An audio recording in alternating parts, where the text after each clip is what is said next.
They all call your wife. They never call you. Yeah. Yeah. She's the glue. Yeah. Yeah, I guess so. I mean, she takes care of, deals with foundries, ordering, and galleries and so on. And yeah, she's good at it. It's great to have somebody like that. Oh, yeah. In the corner, right? Yeah.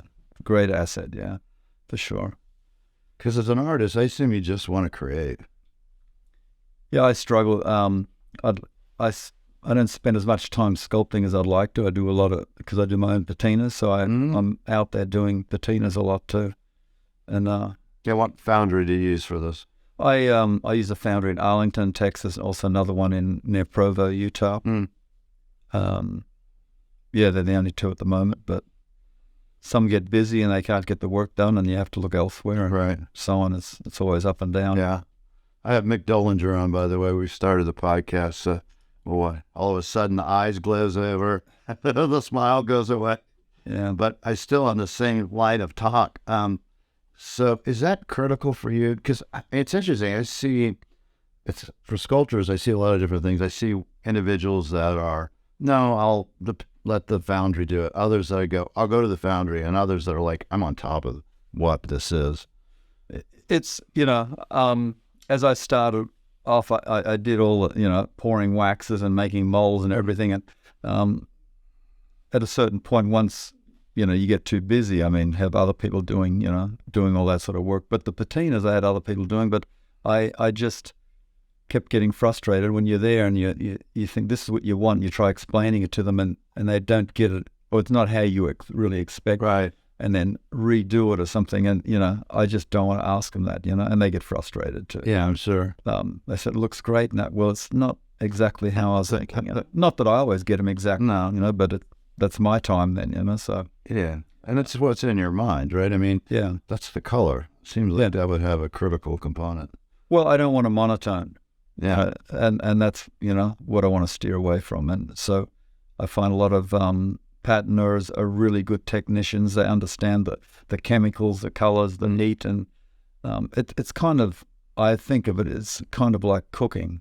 And I'm not into cooking, but the heat, controlling the heat, and it's all about that. And so people are doing it every single day, get very good at it, and they're applying the colors, but varying the colors, and that is more of a problem for some people. So I end up just still doing it myself at the moment. And you're kind of there with them and working as a team? Well, in the past, I haven't done that in a while. I had in Utah, I had a guy a while ago on a big life-size moose. Right. But I was there with him, sort of thing. But it's difficult to let go of that, I would think. Well, it's like, when you think of different sculptors in the past, I guess painters probably too, that have workshops and lots of people getting things ready to a certain point, and then they take over and finish it, sort of thing, Right. That's the way to get a lot of volume out, sort of thing. Right. But it would be very helpful, but I still struggle with that. I just tend to do it all myself. Yeah, because you need the control. Yeah, but it's not always a good thing. No, but that's who you are, and I think recognizing this is how I view my life.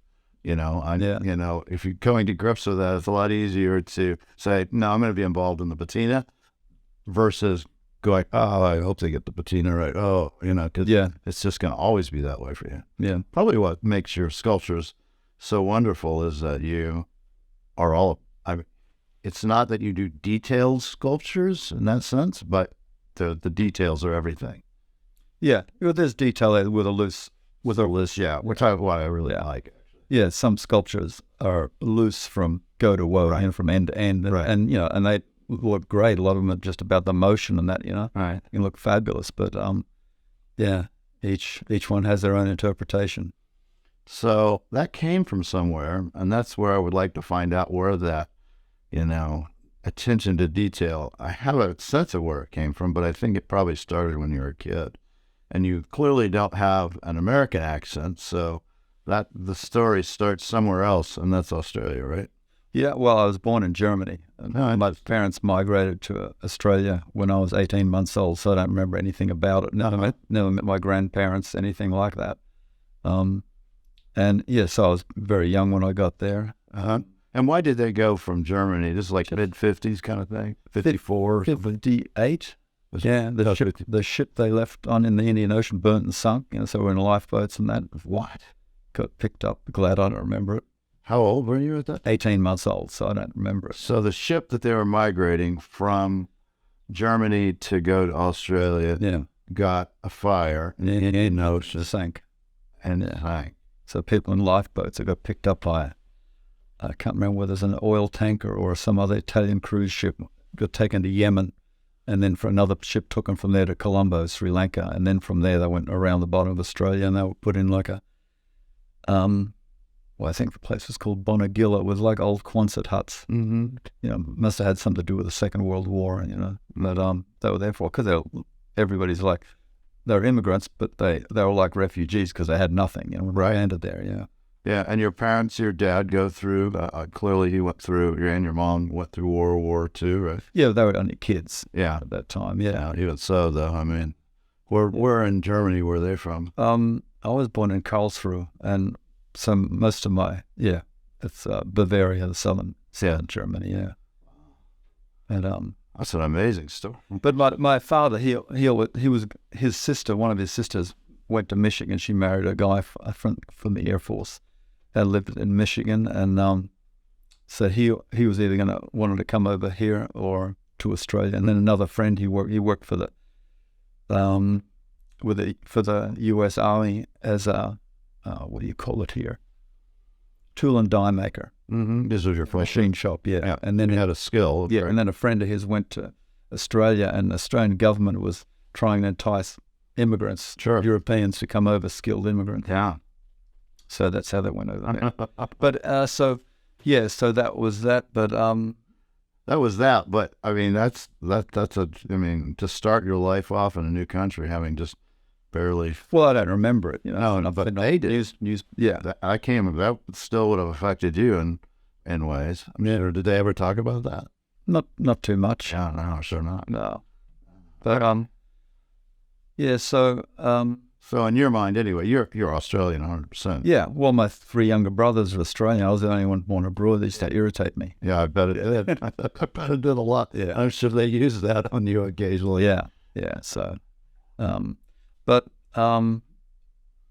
so as a kid, I just was always just thought about animals. I was fanatical. That's all I thought about, till I guess the age of 13. Suddenly I discovered girls, and I got a little distracted then, It took me a while. Third animal too. Took me a while to figure out why, but I suddenly thought they were really cool. Yeah. But I just when you said you were fanatical, is that did you have them as pets? Yeah. And I had dogs and cats and guinea pigs and rabbits and ferrets and hawks and snakes. Yeah. And just my father was, although he was really hard, he was good in the sense he would let me have anything, as long as I took care of it. And then if I lost interest, I had to get rid of it, which was a good learning experience. Mm-hmm. Because it's easy to get them, but to get rid of them is not that good. Right. So, did you have a kangaroo or anything like that? No. Wallaby or? Well, we just lived in the outer suburb sort of thing. And I remember at 10, I got a pony because I was really into horses and that too. So, a guy gave me a pony. It got stolen about a year or two later, but then at 13, I bought a horse myself. So collect scrap metal and deliver papers and that for money, and you could get a horse. Yeah. So I was always into horses, and at that stage, I guess in my life, just think about animals and horses and so on. I just want to be a cowboy. That's what I thought. Over there, they call them stockmen. Yes. Did you even know what a Western cowboy was? Well, we had all the movies and that. Yeah, because you're growing up all the time. Rawhide, all that. We watched all that every Saturday or Sunday when it was on, sort of thing. So I grew up with pretty much what you would have grown up with, I guess. Yeah. In that sense. That's what I connected with. As I got older, I was just into horses at 15. I started going to rodeos. First rodeo, got a trip in the ambulance. Okay, should have quit then. What were you? Just a bareback bronc ride. Just come off a horse and it landed, stood on my back. It's come down my back. I went to disc out, but and you ended up going in the hospital. Yeah. Was it? Yeah, yeah. What does your mom and dad say about that? They didn't, I think my parents had a real disconnect with that. I think they thought bull riding and all that was like Disney stuff. I don't know that they really Understand. I wouldn't want my 15-year-old kid doing that, But because here in this country, even at that time, you had Little Britches rodeo and then high school rodeo and all, Right. there it was just the one rodeo organization. Right. And you just enter. There was no practicing. You just entered, paid your money, and just got on the ranked bulls, and you're just adding your entry fees to the other cowboys, Right. And just, the guys that stick it out long enough and they become real champions, they've got to be hard because they've suffered to get there. I'm sure. Yeah, they probably love seeing the young kids come in because they're like, yeah, it's just more money for me. For sure. Just like, it's not going to ride this. Yeah, no, for sure. So, But you stuck it out even though when you got whacked. well, it was, For one. yeah, it was, I didn't ride bulls along in a couple of years and then just got into steer wrestling. I liked that better. Why is that? I don't know, just been on the horse, the whole, galloping out there, stepping off the horse, turning him around, throwing him. But Yeah. um, And were you tall then as well? yeah, I was about, same size as I'm now, yeah. Actually, at 15, 16, I weigh the same as I do now. Oh, interesting. Yeah, that would help. So, doing rodeos there, and then I was always into hunting and that, and dogs and things, and art, I think I was 11 years old. I met a guy, my father took me to meet him, and he was a sculptor outside of Melbourne, lived in the Dandenong Ranges there, and it's William Ricketts, his name was, and he had spent, I think it was around 14 years with Aboriginals in Central Australia, and he did these terracotta sculptures, and he was setting up a sculpture park, which is there now. The government owns it, and I met him, and that was really exciting. And I remember he gave me a little bust he sculpted, and he gave me some clay, which I did. I still own that too from 1967. And he fired it for me. It's pretty pathetic looking, but And you're like 11 at that. 11, yeah. And what was it of? What was it? just an Aboriginal bust, because all the work he did was Aboriginal. But of course, he had models and that when he worked there with them and that, and this was just out of my head kind of thing, just. And your dad must have known you had interest in art for him to take you to that guy. Yeah. I think. Yeah, my father was very mechanically inclined. He had no sort of empathy for animals or anything like that. It was just no interest. My mother was more interested in animals than art. But my father had, we didn't get on very well because I wasn't interested in what he was. So my younger brothers, they all got on well because they were more like he was, And you're the oldest too. Yeah. Which is also more difficult. Yeah. So from that, just doing rodeos, hunting, and for me, rodeos wasn't like I had friends that's all there was for them, That they just pursued it and they ate it up and they became, very good at it. And for me, I did it from the age of 15 to 28, but it's on and off. Yeah, seems a long time. Yeah. So never full time, but even the people that did it full time in Australia in those days had to do work, needed to have some other means of income at the time. Probably do now too. I don't know. Depends. If they're the professional, they probably don't. Yeah, they pay. But it's a small. Australia is as big as the 48 states with 26 million people. Right. I mean, there's a right. Yeah, I'm sure. And back then in America, that didn't pay anything either. No. Back then, they had to have another job too. Yeah. But now you can do it really and make a living. Yeah. So the distractions with hunting and that was sort of what kept me away from pursuing it full time. But which with hindsight, I guess I never had the burning ambition, like athletes have to have, to become champions in any given field. And I never really had that. I just want to be a cowboy, sort of thing. So, and when I look at the people now that were champions back then, friends, they're pretty beat up looking. Oh, I'm sure. Well, you still did it for 13 years, it sounds like. Yeah. And what else were you doing? Because you couldn't just make it off rodeo money. No, I did. I worked. I did at 15. I left school and went and did an apprenticeship as a butcher in a butcher shop, which incorporates going to trade school every year as well. And that was in it because my father, he sat me down and said, "You got to do a trade," because he wanted me to go to college, and there's no way I'd go to college and hated school. Right, hated it.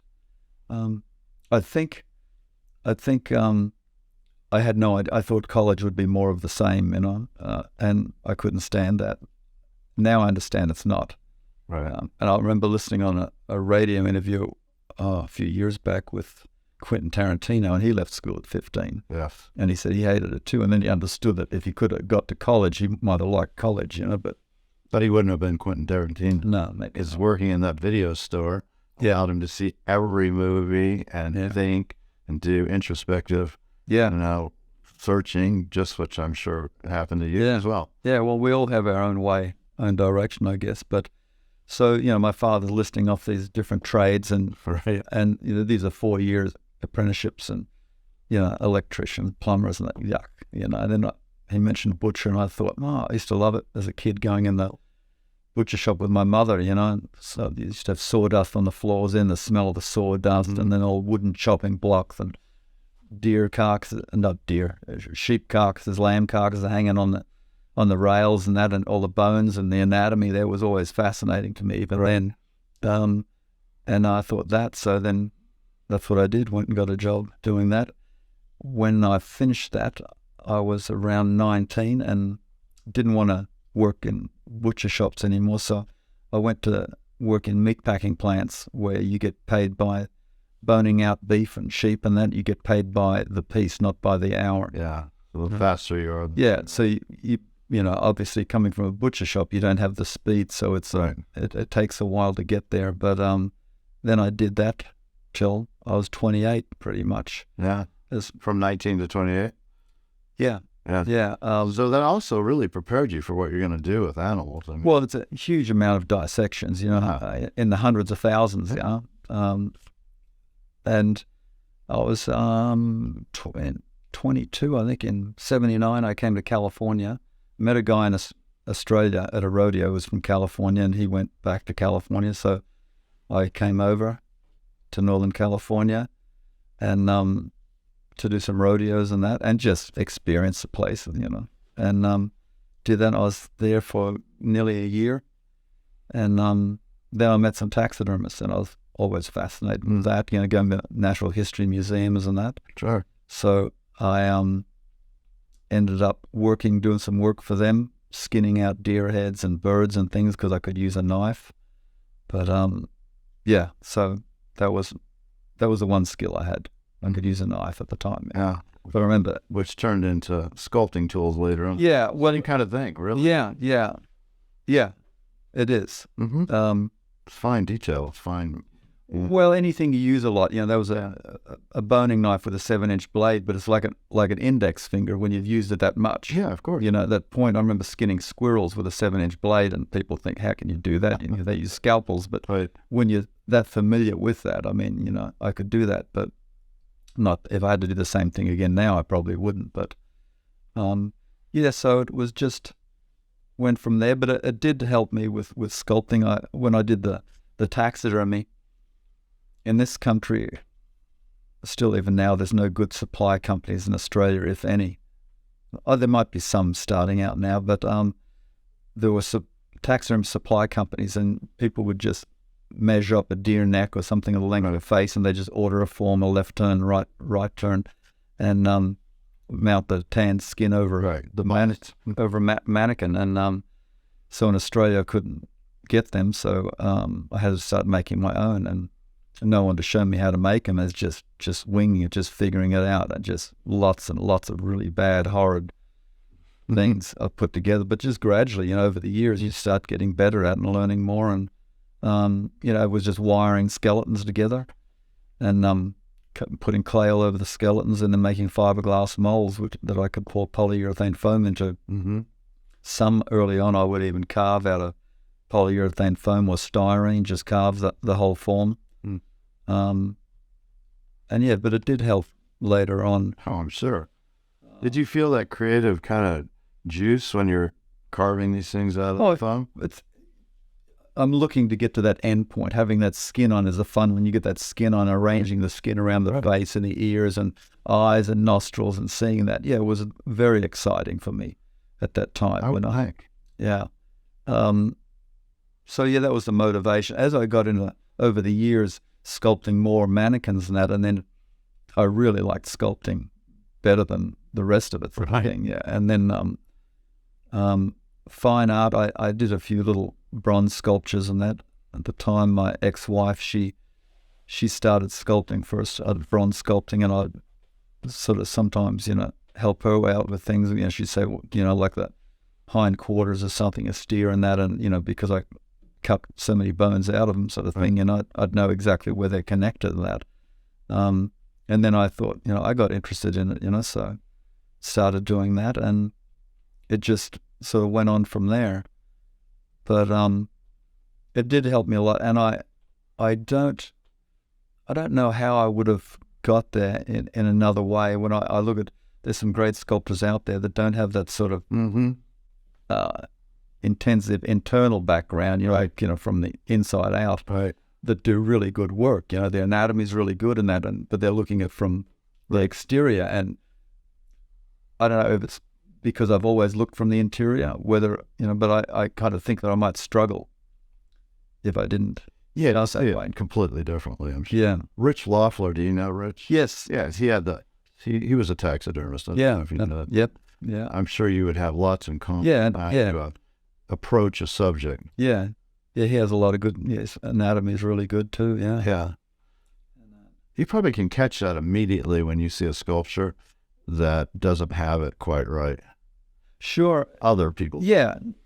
No, it can be critical of that, but sometimes I find now, as the years have gone on, to me it used to be everything was anatomy, and that was the most important thing. But then I realize, now it's not really. It's the composition, the idea. People do some really loose sculptures of animals, and they can be running or whatever, and it would even be hard to identify the species, but it all seems to flow, and it looks good, looks like something, and so I think that's the more important part. Of course, I'm still grounded in the anatomy part of it, right. But I do appreciate a lot of other, even like very smooth, stylized sculptures and that. There's got to be something there that catches my eye. But I like all styles of work. I'm not fixated on what I do. So like a Henry Moore with that. Well, I've never really got into Henry Moore. Yeah. No, it's Just curious how far out that goes, or Ellenhauser, or. Yeah, Ellenhauser. Yeah, certainly. The faces and that are just those forms and all that mass and that. Henry Moore. No, I sort of never got that. What about Jeff Koons? Not really. Not really. That's good about ideas and stuff like that. But again, if you don't do it yourself, how can you be the sculptor to the thing? But I guess an architect doesn't build a building, does it? They just come up with it. Yeah, they have to draw it, sketch it. They have to come up with a plan. Yeah. So it is true, but it seems such an intimate form for sculpture. There's a British sculptor, Geoffrey Dashwood, that does birds, and they're very smooth, stylized birds, but they're very accurate. That sort of work. He doesn't have to. He's not worrying about doing all the feathers and things. There's just lines there, which I think it looks great. Rodin's work. That was some of the first loose type just sculpture I saw was Rodin, and then a friend, a painter called Harold Lane. He's dead now. He lived close to me in the 90s, and he would talk to me, and he loaned me some books, and there was a book there of Paul Trubetskoy, and he spent a lot of time in the US and all over Europe, and that he'd come from a wealthy family, but he did some little pinch models, looked like Rembrandt Bugattis, which I didn't know of at the time, and they were the first animals that I saw done in a very loose, stylized sort of a texture that I thought was really appealing, and then of course later on I saw, Bugatti did a lot of great work, and Burry and others. But yeah, so it's just each person comes up with their own interpretation. So, but I mean, I see some of your Maynard Dixon, that Indian standing up. Right. It looks Egyptian to me. Yeah. I love it. Yeah. Yeah. Yeah. He never left the country. Yeah. But it's a Hopi piece. Is Yeah. what it is. And so he had been and experienced Hopi ceremonials. He lived with the Hopis for 6 months. Right. So he had seen things that other people hadn't seen and could really, he walked the walk, so to speak. But yes. And so when you're doing taxidermy, you come here to the States 79, you start doing taxidermy, you go back to Australia, and then when you go back, are you going, okay, I'm going to be a taxidermist for a period? That's what I think I'm... In Australia, I did, I worked in meatpacking plants. I did taxidermy at both weekends. And then rodeo too? Yeah, and then in 83, I think I started doing taxidermy full-time. Mm-hmm. Yeah. And could you make a decent living? Yeah, it was again. It's one of those things, like in art. It depends. Obviously, to make more money, you've got to employ people and do all these other things, which I didn't want to do. So I scaled it. I was always, it was just, I was a worker bee, And we still am. It's what all artists, to some extent. Yeah, but there's great taxidermy shops in this country where somebody has a vision or they're really good, and then they employ more and more people, and they just oversee it all. But then they've got a business and they're making money, but they it seems like they lose something there. Would you do everything? I mean, like crocodiles or? Oh yeah, I did all that. I did birds, I did crocodiles, I did lizards, goannas. I didn't do any kangaroos actually till like it was about 2005. I went back when I was living here first. I worked for a taxidermist doing wholesale taxidermy, and I just about starved to death. And every year I'd go back for 6-8 weeks, and I'd have a lot of hides that people wanted me to do, and they'd wait, a year, 2 years for me to have the time to do it, so I could go back, get cashed up, and in the States. Back. You go to the States? No, back to Australia. I see. You'd start here. Yeah. But there you wouldn't. Yeah. Yeah. So what was it that made you even want to come back to the States? I wanted to do sculpting. I realized in the 90s, late 90s, a friend that I used to rodeo with, he had a jewelry company, made cowboy buckles and so on. And I had a factory in Guadalajara, Mexico. And so I started coming over there and spent time down in Mexico in the factory, and then here, taking the trailer on the road, going to shows like state fairs and different things, and the national finals rodeo, and selling the jewelry. And then I'd have some sculptures, and I'd sometimes sell some sculptures. And then I realized I needed to be here if I wanted to do sculpting for a living. I needed to be here because here the market was here. It wasn't in Australia. So you would go on these rodeo.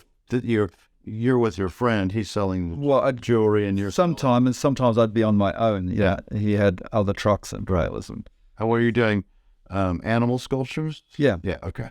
It's always from the taxidermist flowed on the animals, and that's my main interest now. It's not that, all the shows we go to, and all the different artists we know, and I'll walk through, and I like it all. It's a matter of if it's good. I'm not someone that I'm only interested in wildlife art of that. I mean, if it's a lot of it is, as you know, a lot of art is pretty ordinary sort of thing. It's not that exciting. You see something, that's a painting or something of some old woman with a lot of gravity or something and wrinkles and showing a lifetime on her face, and it can be just so powerful. Right. I love that, So it doesn't have to be an animal, but, my choice is to sculpt animals. Yeah, that's your path. Yeah. Clearly that's your path from so very early age. But yeah, I like a lot of great nude sculptures and that too, great lines. And they don't need to have details. They can be totally stylized and somewhat abstract, So where were we? So when you finish, when you're going on these little things in America and for the rodeo shows where you're selling your own sculpture, how long did you do that? I went from, I think, 98, 99, 2000, 2001. So quite a few years. Yeah. And you were making enough of a living to... Oh, not really. Like you were getting to sculpt. Yeah, I was getting by, and I was living in Australia. I'd just come over here for a few months and do that, and then go back. Right. But at some point, you clearly something clicked, and you said, "Well, yeah, I realized I needed to be here, Right. and yeah. So then I, worked toward getting I got a O1 visa to come over here first, then got a green card and so on, And did you put on your thing, sculptor, for what you did? Yeah, Yeah. it was. Yeah, I got an O1 visa for sculpting. How did that feel when you wrote that down for the first time? Yeah, different. Yeah, I bet, right? Yeah. Because you've done a lot of things, and now you're looking at yourself as an artist. Yeah. I've done a lot of it. Yeah, it's been since 2006. I've been doing it full time. Yeah. And you guys came over here in 2003? Full time. I was back and forth Right. for years, and that yeah. So you come over here as 203. You're a sculptor now. At least that's what the visa says, right? Yeah. And so how do you attack that? I mean, you haven't ever had a gallery, I assume, yet at this point? No, not at first. Probably maybe 2005 I might have got into a gallery. Mm-hmm. Because you got to make a living still doing something. 2006 was a defining moment. I got early in 2006, I think I got a commission. Somebody come into the taxidermy shop. Maybe it was late 2005. Come in the taxidermy shop, and they were putting in a strip mall in Texas, and the guy wanted a big deer sculpture out the front. And I was working on sculptures there, and then I got this commission. And then someone else that came in there wanted a fairly substantial Cape buffalo and a pair of lions, and I did that. And then, the money I got from that, then I'm casting more pieces, and it just went on from there. And then I met Bubba Wood, Martin Bubba Wood from Dallas, from Collector's Cubby. Mm-hmm. And he was, he's probably the leading sporting art gallery at the time. Mm-hmm. And so I met with him, and we clicked really well. And although he represented a lot of other artists, wildlife artists, Yeah, a lot. and he's good friends with all of them. But I was the only one that lived close to him, and an hour or less away, sort of thing. So I would go to his warehouse, and sometimes worked on a little clay model of a pointer dog, and he'd have a pointer dog, sitting there for a model for me. And then later on, he'd come to my place and look at all my clay models and critique them, and he enjoyed that a lot. And it helped me a lot, because he was, brutally honest. Mm. Yeah, you didn't have to wonder what he was thinking, 'cause he was going to tell you straight away. So yeah, that helped a lot. From well, I say it's not just the anatomy. There's more to it than just that. But trying to make it a piece of art. Yeah. They have to look like they're real. As far as having a life or a soul. Yeah.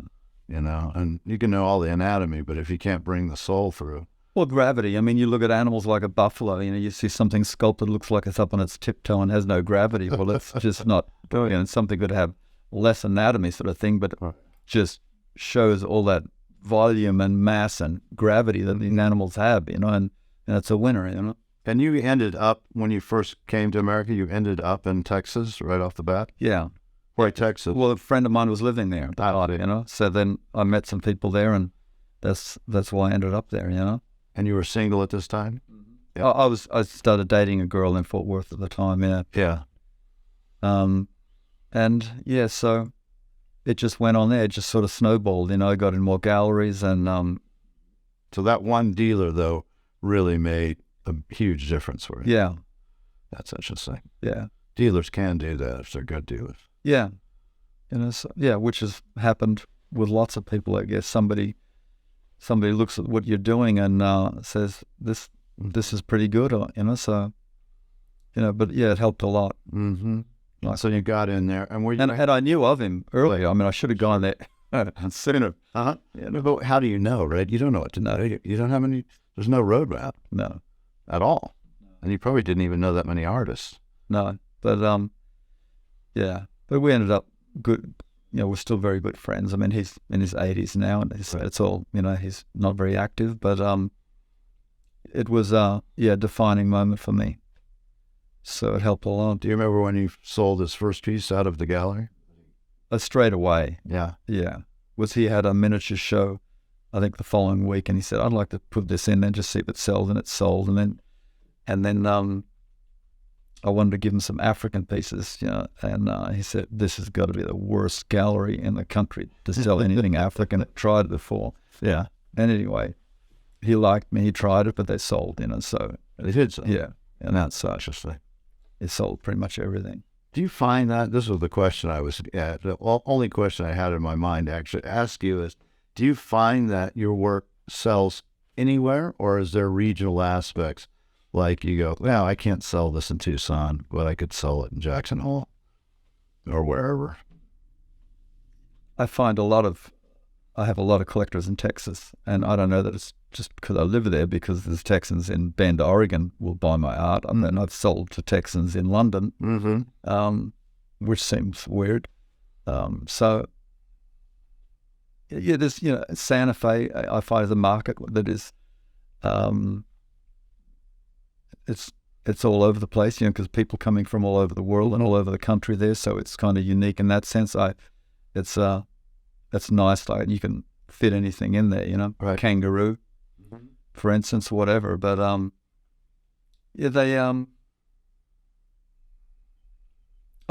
I think with galleries, I think it's more a matter of whether a person in the gallery, a salesperson, really connects with your art. If they connect with it, they'll sell it. And if they don't, you're just waiting for somebody to walk in and say, I'll have that. Right. That's, Yeah.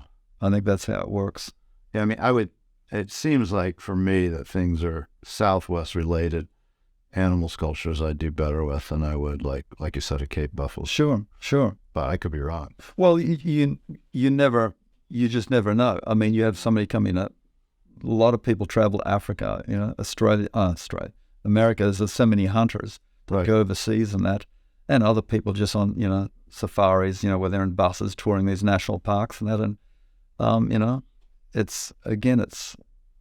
if it looks any good, I used to be in Joe Wade Fine Art in Santa Fe, and they're closed now. But Judy Wade, years ago, I sent her a Cape Buffalo, and when she got it out of the box, she called me and she said, I can tell a good piece of art when it's a subject I have absolutely no interest in, but I love it. And I think it gets me that way too, I saw Richard Loeffler years ago did a Chihuahua that I have no interest in Chihuahuas. Right. It was a really cool sculpture, I loved it, so. And a lot of artists do things that subjects that I don't care for, but they've just nailed it. There's just something about it. It's a great piece of art, How do you pick what you're going to do sculpture-wise? Because, there's a lot of animals in the world. I have to come up with an idea. It's not a matter of you sell out an edition of longhorn steer, then galleries, we need more longhorn steers. Well, yeah. That's not happening. No, I'm not rushing out to refill that because I need these items there, Right. But somewhere over time, I'll come up with an idea, I'll see something, and it might be a different animal in that composition. I think this will work for this, at the moment, I'm working on an elk sculpture. I've just started it, but this composition, first I thought of for a kudu, and a kudu, they're a beautiful animal, and thought it would look really good for that, but it will work really well for an elk as well. And the museum shows here and that they all want North American subjects. Sure. Yeah. So yeah, I just think about things like that. Do you do multiples animals together, like a herd of elk? No. Or is it always just single? I've done a few pairs in that years ago in Australia, and I'm more interested in the single piece. I've seen other sculptures do them that I liked in that, but myself, I'd rather just do focus on it. That's it. I'm not trying to do a diorama, and that's how I think of it, like museum dioramas, when you start getting a little bit of cactus in there, and a rock here, and this and that. It's just it's a buffalo, it's a steer, that's what it is. Is there one of those? Is there an animal you've always wanted to do that you haven't done yet? A platypus? No, they're not one of those dynamic. One of those things that you go is probably not going to sell very well, but I would like to do it. I'd like to do some more kangaroos. Kangaroos are really I would think it would be really interesting animal. Natural. And I sculpted some in the late 90s. And it's funny because at the time I thought I was getting loose with my texture. And I look at those pieces now, I think they weren't loose at all. Right. And, anatomically, I look at them and they're still pretty accurate. But I realized, because I'd never done them in taxidermy, because people in Australia, they didn't want them, that nobody hunted them as trophies or anything like that. Pests. They think of them as pests, and farmers out, they shoot them, dog meat, whatever. There's an industry for dog meat, and there's a lot of them. I mean, they are breeding machines. Yeah, they're plentiful. Yeah, I mean, more than deer or anything like that. I mean, they just they're big rabbits. Yeah. But when I started sculpting some in bronze and reading about their biology and things, and I thought, oh my God, it was just so interesting. And, their structure, since then I did in 2005, I think I was telling you, I did some kangaroos. Some people wanted me to do some for a shopping center in Kuala Lumpur.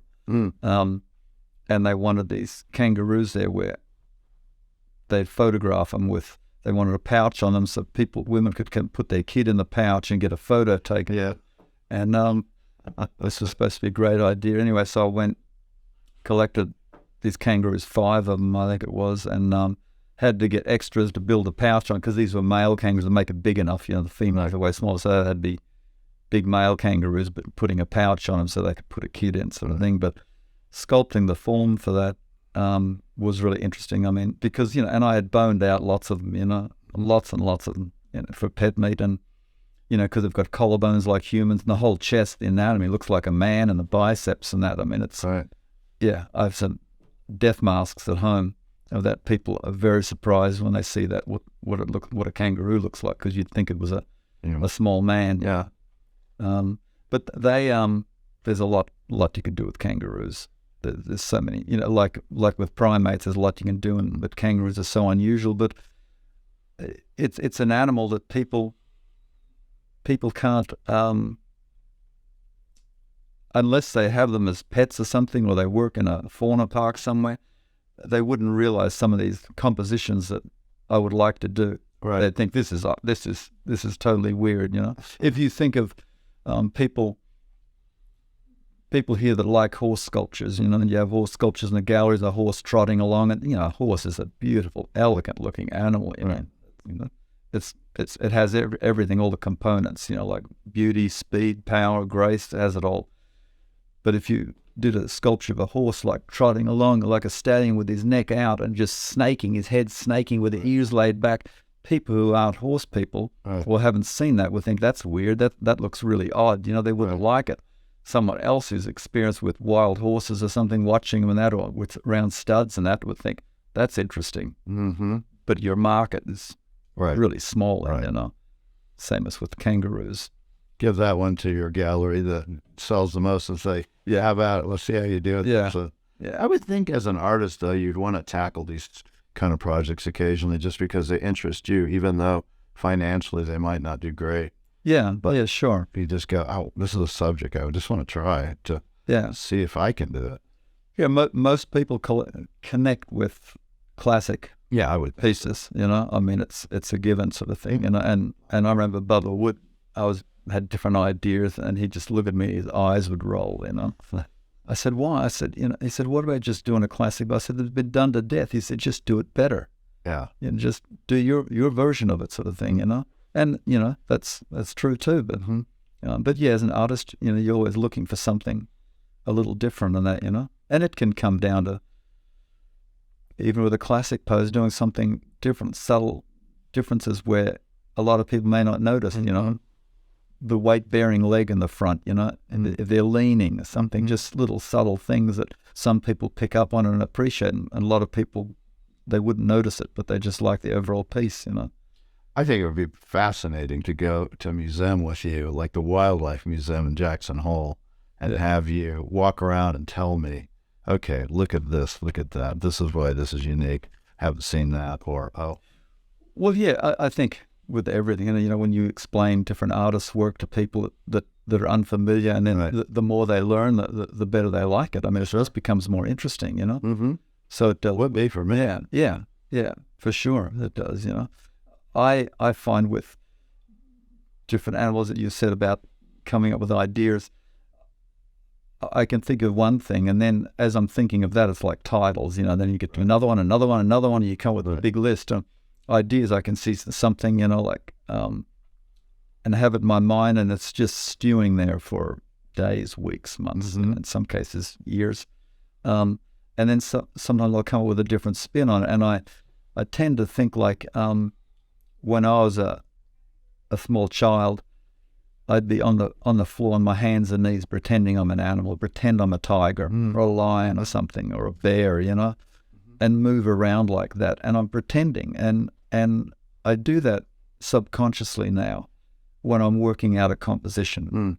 I try to feel like the animal does. If it's a buffalo, something, feel that weight, that gravity, that awesome power they have when they do go through brush, just crash through saplings and things, just smash them down, and that. I mean, how that feels to be like that, or if it's something light, like a white-tailed deer and leaping, and that energy, that explosive energy, and so I still, as a child, I still think about those movements in my head, and my wife Katrina, she'll sometimes see me there. I'll be there, we're not talking or something, and then I'll be moving my head, or I'm doing something, and she knows my mind is spinning, and she says, "What do you got going?" And it might be some thinking of an animal, how it would look leaping off a mountain, right, and the twist, how it would come off there, and things like that. So, and I don't realize I'm doing it in public sometimes, So it's always working in your brain. Yeah. I think it's like that, but yeah. And so you do some art fairs, some museum shows? The Autry. So that's coming up. Yeah. We're on the way there now. And the National Wildlife Museum in Jackson, the annual show. The miniature show at the Cowboy Hall. It's in November. And the Briscoe Museum. That's where I think I met you for the first time. Briscoe. I've done the Briscoe. 2007 was the first year I did that. What else? Plus you have a lot of galleries to feed. Yeah, galleries, and done shows, the Society of Animal Artists, and they have a lot of shows. They'll have their annual exhibition. If you get in there, then they'll pick a smaller portion out of there that go on a museum tour around the country. And I've been in quite a few of them for the last year. How many new sculptures can you do in a year?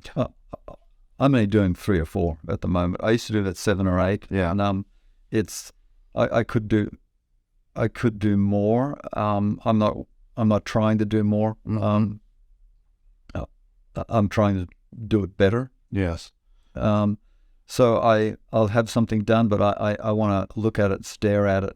The editing for me takes a long time. Do you think because you have gone to a little more looser that it requires this kind of editing and intense thinking about it? No, I think if it was smooth, if I was trying, well, it does in some way, but even without the surface texture, just the movement, little subtleties in animal, and trying to capture like the essence of an animal, like I always think of, you've been to street fairs where you have these artists are there, and they'll in 20 minutes do your portrait, right, and so on, and some of them are really good, and they'll have other samples there of Elvis Presley or George Bush or whatever else sort of thing.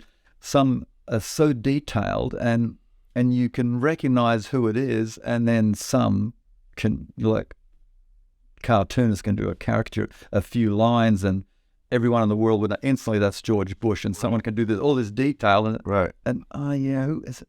George Bush. Oh, now I see it. But that caricature, they've captured the essence of that person, and that's what I'm looking to capture in my sculpture. So it's you can say, with a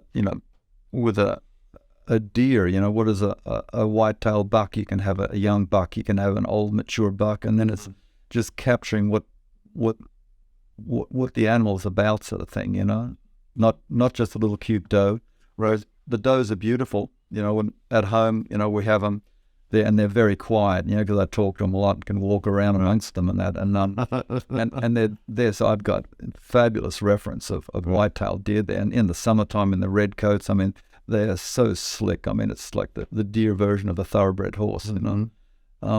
They're beautiful looking, but just it's the little subtleties, not the obvious things that take time to notice. So it's critical to be able to see animals in a living form, moving, to get a sense of the being of the soul of the animal. It helps. I mean, but it's not everything. You can't do that with all animals, sort of thing. I mean, obviously, and if you get around them somewhat and get a feel for them. I mean, I haven't done any bear sculptures and that, because I've seen bears, but I haven't spent much time around bears. So their motion, how their lumbering gait, and that is still a little bit of a mystery, a bit more unusual to me. Could I sculpt a bear just by looking at a picture one? Yeah, sure, but that's not what I'd like to do. Right. I will do one probably sometime. I'll get some experience or see something or come with an idea that will work. But out of it. And then other artists, they spend a lot of time amongst them, or go to some of these parks where they have them close to home and that. And and that's what they. But if you're only doing 3 or 4 sculptures a year, you want to definitely make sure they're things that you want to do. Yeah. And spend time with, because that, it's 4 months out of the year you're working on one sculpture. Yeah. And, some animals, like you look at rhinos. Yeah. I never used to think much about them until I sculpted them, and I think they're just awesome. I mean, I've experienced them personally, got to touch them and handle them, which is like touching a dinosaur. But but they're just such a sculptural animal, and they're just so much mass. Yeah, they are. They are sculpture. Yeah, and they look just like sculpture. And that's what I thought. Last year, I guess I did a hammerhead shark in stainless steel, spiraling, and I'd thought about a shark for 15, 16 years. A hammerhead shark, but not in that motion. I had a different idea, and as I started getting into it, the idea changed, and I thought of them like a rhino. They almost look prehistoric, not that I'm into fish or sharks or anything. I'm more of a fish eater than a catcher. It's the shape, I'm assuming, really gets excites you. Yeah, and you did that in stainless steel. Yeah. Now, was that something different? Yeah, different for me. Yeah, I would think. Very different for me. And how did it do it? Yeah. I'm still selling them. Yeah. Nice. I could see that one. Interesting. So, I can't remember where I was going. Well, I think we're just telling the story of how you do everything, and it's a good transition point to actually say, okay, you've done this now for, since you were 11 was your first one, but really you started when you came over here in 203. That's when you were considered a artist, right? I guess for the visa. So that's 20. Well, the visa I got was sculpting. I was sculpting taxidermy forms and that, for that. That's 20 years. So you've been an artist for 20 years.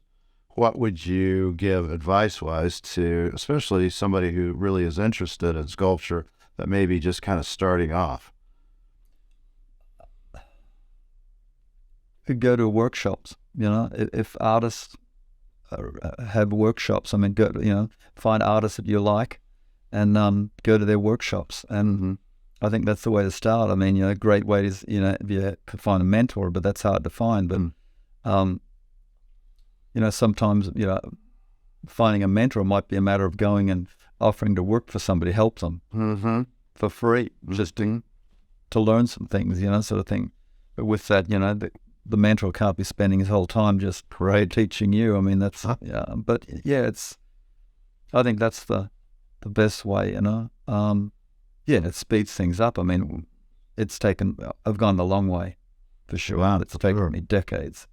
And yet, I had a good, solid understanding of anatomy a long time ago, But you've got 20 years doing that. But to make the art part of it, is a separate thing altogether.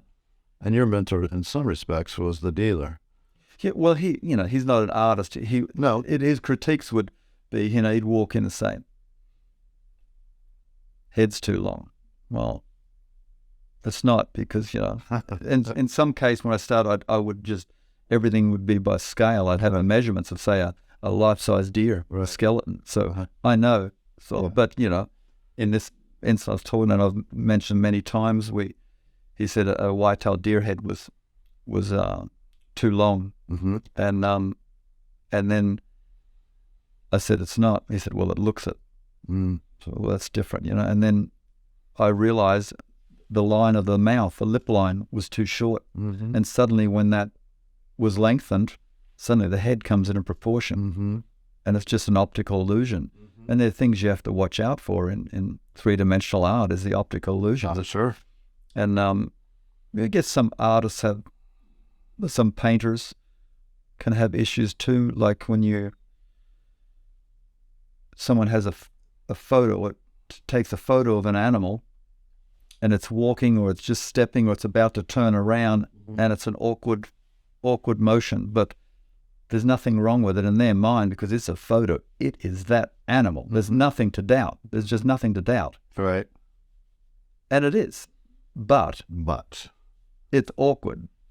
A second before us, a second after would have been better. Like, I've used for example too, if you look at these beautiful models on a runway, they look like cheaters, and they walk down there and they turn around, all these cameras going click, click, click, click, click. And then if you look through all those frames, you're going to see some frames as they're turning them that looks awkward. Right. It looks awkward. And if you happen to capture that photo and then you're painting that, right, it's not going to be a good painting. It's not going to be a good sculpture. Right. So reference material is critical. Yeah. Have you ever tried to paint? When I was a kid in elementary school, I painted and that, but once I picked up clay and that was it for me. I like good paintings, I wish I had got into sketching, drawing more, and now it just seems like it's just something else that would take a lot of time to learn right now, but maybe not. I mean, maybe not. I just seem to have enough to do already, and I'm not going to live long enough to do all the thing whatever I want to do. Yeah. So there is that, right? Yeah. You come to the realization, you go, okay, runway is kind of short here. Well, it's also when you're starting out, you need to make a living at commissions and grabbing everything that comes along, and I don't want to do that either. I mean, it's if somebody wants something done and we talk about it, and there's something in there apart from payment for me. I mean, I need to satisfy myself. My creative. Yeah. Doesn't need to be a kangaroo with a baby in the pouch. No, male. No. So it's I want to do the pieces that I want to do. Yeah. So commissions are good if they line up with that. Yeah. So your wife will want me to do this part. How do they find you if they want to get your art? Do you have an Instagram account? Yeah, there's Instagram. I guess you can just Google Mick Doellinger. I'm in my website. Yep. And it comes up. Yep. And what's the website? The exact name of the website? Do you know? Mick Doellinger. I think Doellinger Sculptures. Sculptures. Yeah. And you do have an Instagram account too, right? Yes. Okay. So we put that in there for her. Okay. Yeah. She's your advocate. Yes, she is. Takes care of everything. Yeah. Support to have one of those. Yeah. People that are there for everything. Oh, definitely. So you can create. Yeah. Anything you'd like to share before we can end this up? No, I think I've covered most things. Yeah. No, that's good. Yeah. Interesting story. And then I think personally, I see you as being a sculptor from the day you started when you were 11 with that first little piece, and it kind of never left you. That's at least how I see it. Yeah, I've always been interested. It was sculptures with taxidermy. Like my earliest recollection is going to a natural history museum, and there's sculptures outside there. There was one fabulous piece there that I thought was fabulous. Was St. George and the Dragon. It was a rearing stallion over the top of a dragon. There's a naked St. George with a lance driving it down through the dragon. And I'd go there whenever I could get a chance to go into the city there and look at that. It just amazed me. And there's some great war sculptures there too, war memorials. They're very powerful. Yeah, there's a lot of great. It's not what I do, right? But some that I love. One in Hyde Park in Sydney of I can't remember the artist's name, but you walk in with it and it's 2 levels, and you can look down on it from the top, or you can go downstairs and be around, and it's, as I recall, it's like 6 women like they're warriors or something, or Amazon, and they're supporting a great big round shield, and on the shield is a slain warrior laying there, and he's laying across there, and there's a broadsword across one end of it. The shield is round, there's a broadsword across one end of it, and his elbows are draped on this broadsword. His head is hanging off, and one leg's straight out and one leg is up the knee, and they're supporting this person. It's a really powerful piece, But yeah, it's exciting. I get excited thinking. No, I can. Yeah. I mean, just like your wife goes, I know what you're thinking about with the animals. I can see it in your head. Yeah, how it was going through your mind. I can see the image. I can feel it. Yeah. I know what the head looks like and the arms look like. And when did you see that? How old were you when you saw it? I was probably in my 30s, I guess. But yeah, there's some, if you think about that coming up, there's artists that do those war memorials, trying to come up with a different design and concept. And I missed out. We were last year in Australia, September, October. We went through Canberra. First time I've gone to the capital. And the National Portrait Gallery. I wanted to see some paintings there of it. There's Australian painter Ivor Heel. There was a war artist, the longest serving war artist. He's got some great drawing, and some things they wouldn't show now, I imagine. But I went to see his portraits, and I forgot all about the War Memorial Museum across the street there. Totally forgot about it. You were so engrossed. Yeah, well, I didn't even get to see his portraits. He has more than anyone in the portrait gallery, I think 17, and none of them are on display. But we saw a lot of other neat stuff. But there's a lot of great war memorials. Are you collected in Australia? A little, not that much. There's some, way more here, some in Europe. And is that simply because there's a stronger art market especially for Western and wildlife in America than there is in Australia? Yeah, definitely. Yeah, I've heard other, artists say that live in Australia. Yeah, with wildlife art, I think the biggest market is the hunting crowd. The hunters. I mean, they relate to those animals. They're special to them, sort of thing. And so yeah, you've got to be around that. Australia. Somebody told me about a survey. This is back in the 90s, I think, that less than 2% of the art market in Australia was representational, so more abstract. Now I don't know if that's true or not, but it could be. Wow. We have one Australian artist, Priya Gore, that does big parrots and flying birds. Priya Gore. Yeah. Interesting. Yeah, she lives in Australia. Yeah. I'll show you her work when we get finished. Yeah, I'd like to see that. Yeah, so, yeah, mainly the U.S. and Europe. Yeah. And that's... well, you have a lot of galleries, so... Yeah, so maybe too many. Yeah, it's hard to know. That's a really fine line, what's too much, what's too much. I mean, for painters, I always say, have 3 tops. But for sculptors, it's different because you can do multiples, and it's so expensive to do a single sculpture. The more you could get it out there, it seems like that makes more sense to have more. It does, and it's you need to find the galleries that can sell them, because for a sculptor, there's a big expense. You have several $100,000 of casting costs sitting out there in galleries. So that, I mean, it's, you think, I might as well buy some rental house or like that. Yeah, they're not going to sell it. Yeah. No, I get it. Yeah, so, yeah, it's a lot of considering, and everybody has their different models of their business model. I guess some sculptors just focus on commissions and on public commissions and that, but then you've got to do what other people want you to do, sort of thing. Right. Yeah, and clearly you want to do what you want to do. Yeah, most people like to. I think so. Yeah, if I was an artist, I know that would be how it would be. Well, I say that flippantly, but the reality is it probably wouldn't be, because you still have to make a living, and there are times you're going to have to compromise to some extent, maybe. If you have a gallery that's really doing well for you and they need this certain type of subject matter, you might go, well, I don't really want to do that, but maybe, do something in that area just because you want to, you need the money coming out. Yeah. And, and sometimes I guess there can be a challenge in a subject that you don't really like and try to think, how can I make that look interesting? Right. As I said, with the subject you're not interested in, but suddenly it's a great piece of art. So, there can be some satisfaction in that too. How can I make this piece as interesting as possible? How can I take this object that you find totally boring and create a lot of interest in it, Right. So, And Mark will be able to sell it, I know. Yeah. I've got to find something of it. Send it to Mark. Yeah, send it to Mark. There are certain things I know I do well with, Yeah. I don't ask my artists to do this thing, but I think when they repetitively see I'm good with this type of subject matter, they go, oh, yeah, and into shade.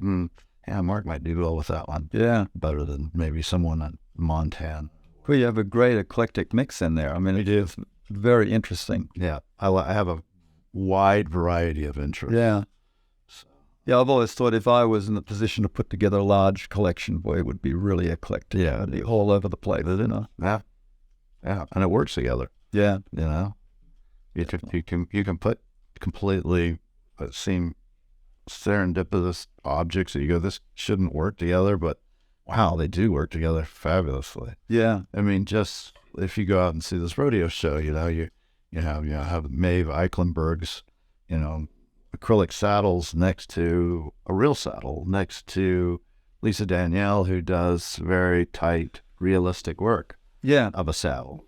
Well, that's what makes it interesting. I've thought often, I haven't seen it, but doing having shows of picking a subject, and like say if it was wildlife, if somebody said, I don't do birds really, but if they said, okay, the show, it has to be all, lots of it done with waterfowl, but all ground birds, right?